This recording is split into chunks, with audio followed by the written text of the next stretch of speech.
मयत अस्मिता मल्लीनाथ कोळी वय 19 राहणार शिवशाही शंकरनगर होडगी रोड सोलापूर हिचे आत्महत्या प्रकरणी धर्याप्पा हत्तुरे राहणार सोलापूर आणि सुधाकर कामशेट्टी राहणार सोलापूर यांना जिल्हा व सत्र न्यायाधीश के.डी. शिरभाते यांनी अंतरिम अटकपूर्व जामीन मंजूर केला आहे। यात हकीकत अशी आहे की मयत अस्मिता ही मल्लिकार्जुन प्रशाला हत्तुरे वस्ती सोलापूर या प्रशालेत इयत्ता 11वी मध्ये शिकत होती।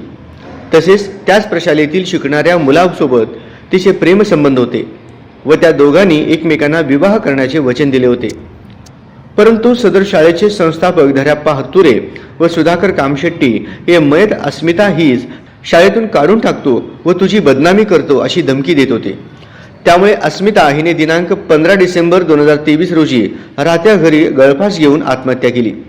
अशा आशयाची फिर्याद मयत अस्मिता हिचे वडील मल्लीनाथ कोळी यांनी MIDC पोलीस ठाण्यात दिली होती।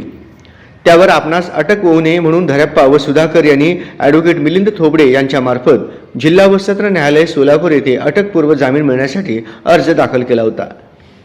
जामीन अर्जाच्या सुनावणीच्या वेळी ॲडव्होकेट मिलिंद थोबडे यांनी आपल्या युक्तिवादात फिर्यादीचे अवलोकन केले असता अर्जदारांनी मयत अस्मिता हीच आत्महत्येस प्रवृत्त अथवा प्रेरित केले असे दिसून येत नसल्याचा युक्तिवाद मांडला।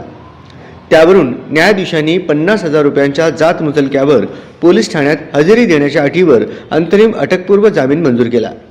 यात अर्जदारातर्फे ॲडव्होकेट मिलिंद थोबडे, ॲडव्होकेट विनोद सूर्यवंशी, ॲडव्होकेट संजय हत्तुरे यांनी काम पाहिले।